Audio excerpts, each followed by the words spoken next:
Hello and welcome to Art Minutes. I'm Patricia Tomlinson, curator at the Appleton Museum of Art.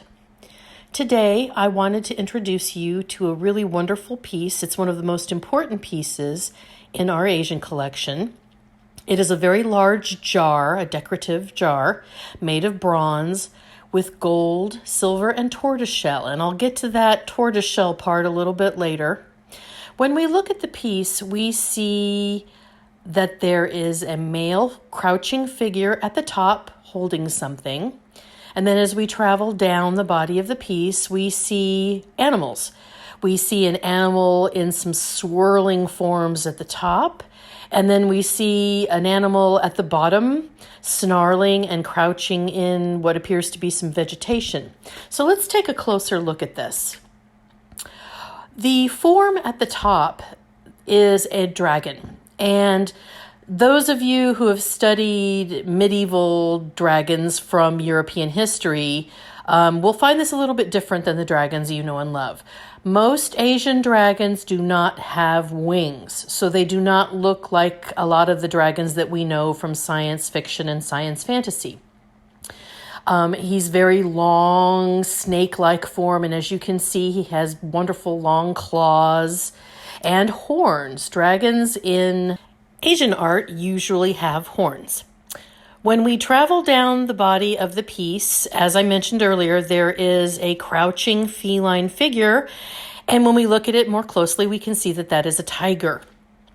Traditionally in Asian art, dragons are considered male type figures, and felines, large cats, are considered female type figures. So this jar represents both maleness and femaleness. So let's look a little more closely at the actual tiger. It's very beautifully rendered. You can actually see how the metalsmiths have caused it to look like it has hair. Of course, the beautiful stripes that you see from the different treatments of the metals to get that certain kind of patina. So really beautiful piece. When we go to the top of the vessel, the very top of the jar, we see a crouching male figure holding some kind of spear, and his clothing is just beautifully rendered. It's very elaborate, very pretty, and he actually has gold hoops in his ears. And I wanted to talk a little bit about the sophistication of the metal techniques used on this jar.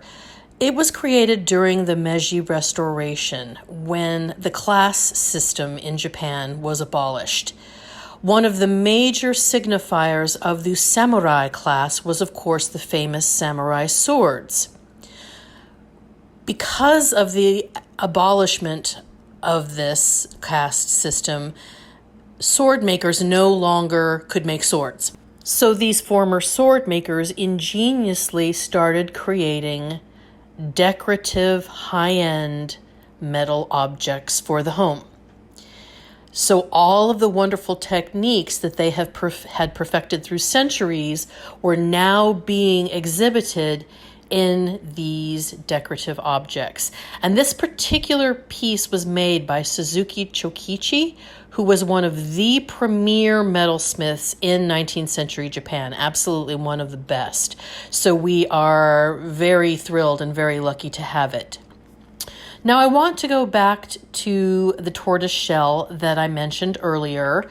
When we look back at the dragon, we see his eyes appear to almost be glowing, and that is the tortoise shell.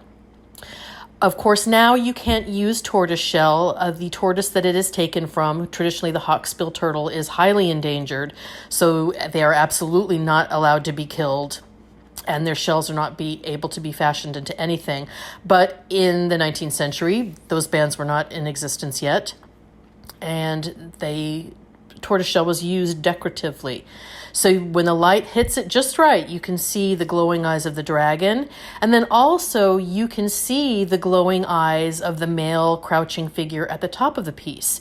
His eyes are also made out of tortoiseshell, and they are just spectacular and give him a real feeling of intensity, of concentration, and, strength. So it's a remarkable piece.